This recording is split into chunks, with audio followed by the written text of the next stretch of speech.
तालाब चाहे मेरे गांव का हो या किसी और गांव का हो, तालाब तो तालाब है।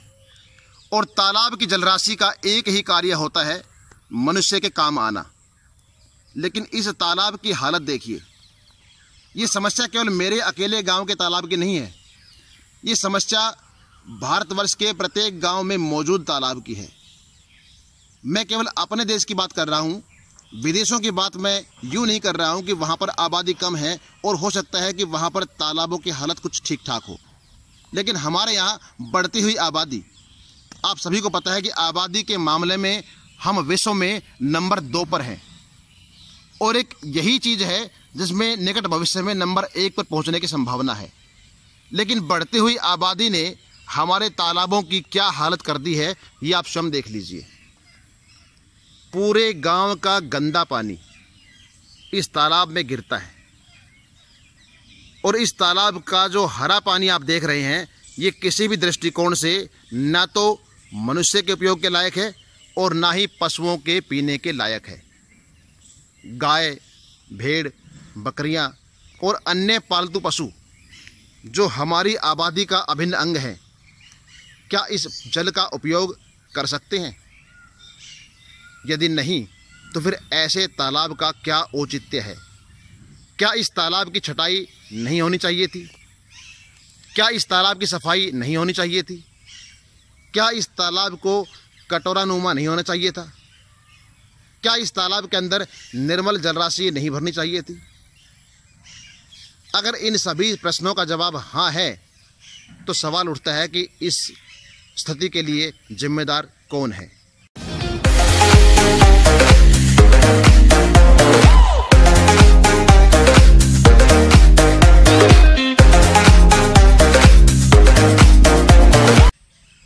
नमस्कार साथियों, भारतीय संस्कृति में तालाब संस्कृति का अभिन्न अंग रहे हैं। प्राचीन काल से ही, जब से मनुष्य ने स्थायी बस्तियां बसा करके ग्रामीण सभ्यता के रूप में रहना शुरू किया है, तब से हमारे समाज में प्रत्येक गांव के अंदर कोई न कोई तालाब, पोखर, जोहड़ देखने को मिलता है। और जब मनुष्य घुमंतु था, या यूं कहिए कि जब मनुष्य जंगलों में रहा करता था, तब भी अपनी सभ्यता व संस्कृति का विकास उसने तालाब के किनारे ही किया था। तालाब और मानव जनसंख्या का प्राचीन काल से अटूट संबंध रहा है। लेकिन आज के दौर में कुछ तालाब अत्यंत दयनीय हालत में पहुंच गए हैं। हर ग्रामीण परिवेश में, हर गांव में जगह जगह पर मिलने वाले पोखर या तालाब आज किस हाल में पहुंच गए हैं, उनसे संबंधित हमारा एक वीडियो आप सभी दर्शकों को समर्पित है। सरोवर का जल जितना निर्मल होगा, वो सरोवर उतना ही हमारे लिए वंदनीय और पूजनीय होगा, क्योंकि हमारी दैनिक जरूरतों को पूरा करने के लिए प्राचीन काल से वही सरोवर, वही तालाब और वही पोखर काम आता था, जो कि साफ सुथरा निर्मल जलराशि से भरा हुआ करता था। लेकिन आज के इस प्रगतिवादी दौर में और मनुष्य की भागम भाग जिंदगी के इस आधुनिक दौर में हमने तालाबों की हालत क्या कर ली है। मेरे पीछे मौजूद इस तालाब की हालत आप देखिए। ग्राम घोंसगढ़ का ये प्राचीन तालाब, ऐतिहासिक दृष्टिकोण से यह तालाब लगभग 500 से 600 वर्ष पुराना बताया जाता है। और बताया जाता है कि प्राचीन काल में जब मराठे दिल्ली तक पहुंच चुके थे, तो मराठों ने इस गांव में इस तालाब का निर्माण करवाया था, ताकि उनकी सेना, उनके जो घोड़े हैं और उनके साथ में रहने वाली जो आबादी है, वो इस पानी का उपयोग कर सके। लेकिन आप स्वयं देखिए कि क्या इस तालाब की जलराशि आज उपयोग के लायक है? प्राचीन काल में मंदिर और तालाब का गहरा संबंध हुआ करता था। आमतौर पर मंदिर तालाब के किनारे बनाए जाते थे। आस्थावान लोग मंदिर आया करते थे और मंदिर आने के पश्चात तालाब के अंदर भी थोड़ा सा परिश्रम करके, थोड़ी सी मेहनत करके तालाब छटाई के पुनीत कार्य में साथ दिया करते थे, ताकि तालाब निर्मल जलराशि से भरा रहे और इस तालाब का जल हमारे अनेक अनेक कार्यों के अंदर काम आता रहे। लेकिन इसी परंपरा को हमने धीरे धीरे अंधविश्वास में बदल दिया और जोहड़ छटाई के नाम पर केवल अंधविश्वास, ढोंग और पाखंडों ने जन्म ले लिया। और उसी का परिणाम है कि ये हालत आप देखिए कि कितना गंदा ये तालाब हो चुका है। केवल यही नहीं, देश के तमाम तालाब ऐसे ही हैं जो आज अपनी बदहाली पर आंसू बहा रहे हैं।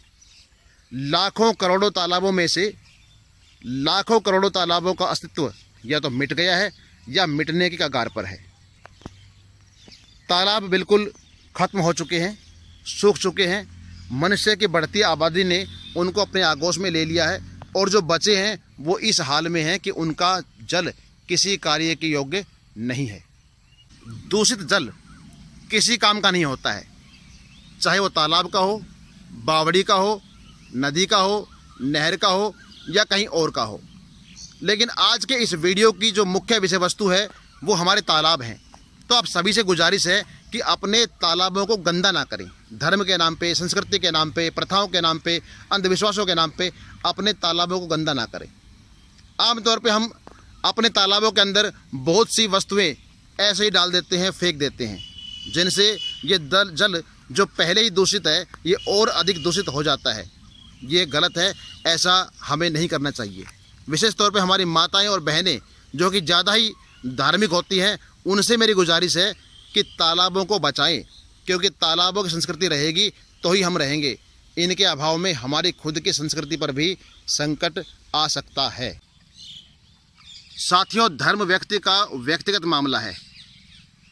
अब कौन व्यक्ति धार्मिक कृत्य किस प्रकार से करता है ये अलग अलग विषय है, लेकिन धार्मिक कृत्य वास्तव में वही होता है जिसके द्वारा किसी दूसरे की भावनाओं को ठेस न पहुँचे और किसी प्राकृतिक वस्तु को नुकसान न पहुँचे। इन प्राचीन पोखरों, तालाबों और इन जोहड़ों की छटाई करने का जो कार्य हमारे बुजुर्ग किया करते थे, ग्राम पंचायत के अंदर भी किसी को दंड स्वरूप जोहड़ में गड्ढा खोदने के लिए दंड दिया करते थे। तो इन जोहड़ की तली के अंदर 10 बाई 10 का एक गड्ढा जो कि 1 फुट गहरा हुआ करता था, वो खोदा करते थे। हमें अच्छी प्रकार से याद है। उसका फ़ायदा ये था कि हर बार हर गड्ढे की छटाई के बाद जोहड़ के अंदर उसकी जो गहराई है वो बढ़ जाया करती थी और पानी के संग्रहण करने की क्षमता उसकी बढ़ जाती थी। जोहड़ छटाई के नाम पर पाखंड की इंतहा देखिए। ये कुछ माताओं ने यहाँ से मिट्टी उठाई है, यहाँ से मिट्टी उठाई है और अपने मन से उन्होंने मिट्टी ये कह के उठाई है कि हम जोहड़ की छटाई कर रहे हैं। ये सारी मिट्टी माताओं ने उठाई है इस गड्ढे से। अब नियम अनुसार जोहड़ से मिट्टी उठा करके बाहर ले जाएं, अच्छी बात है, लेकिन ये ध्यान रखें कि मिट्टी उठाई कहाँ से है। इस मिट्टी उठाने के क्रम में ये पेड़ संकट में आ गया है, ये देखिए।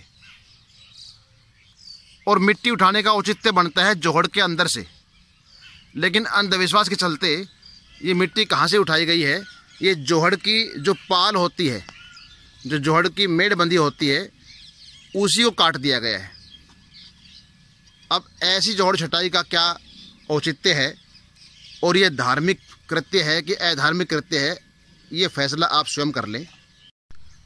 औपचारिकताओं का निर्वाह करते हुए जोहड़ की बंधी बंधाई पाल को काटा जा रहा है और जो मिट्टी उठाई जा रही है, जो मिट्टी काटी जा रही है जोहड़ की छटाई के नाम पर, उस मिट्टी ने जोहड़ के अंदर पनप रहे या लगाए गए पाल पोस के बड़े किए गए अनेकों पेड़ों का जीवन खतरे में डाल दिया है।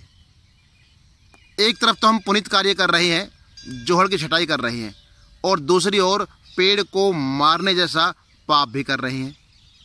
इस पाप और पुण्य की लड़ाई में नुकसान किसका हुआ? पर्यावरण का। ये सोचने की बात है। जब पर्यावरण पर अंधविश्वास हावी होता है तो वही होता है जो यहाँ पे हो रहा है। जोहड़ की बंधी बंधाई पाल को काट काट के यहाँ से उठाया जा रहा है और इसको नाम दिया जा रहा है अंधविश्वास के नाम पर जोहड़ छटाई। ये कहाँ की जोहड़ छटाई है? ये कहाँ का औचित्य है कि पुरखों ने, हमारे पूर्वजों ने, प्राचीन लोगों ने इतनी मेहनत से जो पाल बांधी है, जिस जोहड़ को बनाया है उस जोहड़ को आप इस तरीके से बर्बाद करने पर तुले हैं। ऊपर से उसको धर्म का नाम दे रहे हैं। ये ना धर्म है और ना कुछ और। ये पर्यावरण के नुकसान के अलावा कुछ भी नहीं है। ग्राम पंचायतों को भी इस बात पे ध्यान देने की आवश्यकता है कि जब जोहड़ की ग्रांट आती है तो उसको इस तरह से दीवारें बना करके बर्बाद ना करें। आमतौर पे जोहड़ को मिलने वाली ग्रांट के राशि से हम जोहड़ की पार के साथ साथ दीवार बना देते हैं, लेकिन मेरा खुद का ये मानना है कि इस तरह की दीवारें बनाने से कोई फ़ायदा नहीं है। ये दीवार बनी हुई है, कितने ही रुपए इस दीवार को बनाने में खर्च करे होंगे पंचायत ने, और इसके बगल में जो जलराशि भरी हुई है वो इतनी गंदली है, इतनी दूषित है। अगर इस जल की रक्षा करने के लिए लाखों रुपए खर्च करके इस तरह की दीवारें बनानी पड़ती हैं तो फिर इन दीवारों का औचित्य नहीं रह जाता है। और कमाल की बात तो ये है कि इस दीवार से भी ऊंची तो इस दीवार के पीछे बनी हुई जोहड़ की पाल है, उसकी ऊंचाई इस दीवार से कहीं ज़्यादा है। तो फिर इस दीवार को बनाने का फ़ायदा ही क्या हुआ। साथियों, उम्मीद है कि तालाब और उसकी स्वच्छता से संबंधित यह वीडियो आपको बेहद पसंद आया होगा। अगर आप भी मेरी राय से इत्तेफाक रखते हैं, अगर आप भी मेरे विचारों से सहमत हैं और आपको लगता है कि भावी पीढ़ी को जिंदा रखने के लिए, अपने भविष्य को बचाने के लिए, अपनी भावी पीढ़ी के भविष्य को बचाने के लिए अगर हमें तालाबों का संरक्षण करना है, आप इस बात से सहमत हैं तो कृपया इस वीडियो को अधिक से अधिक शेयर करें।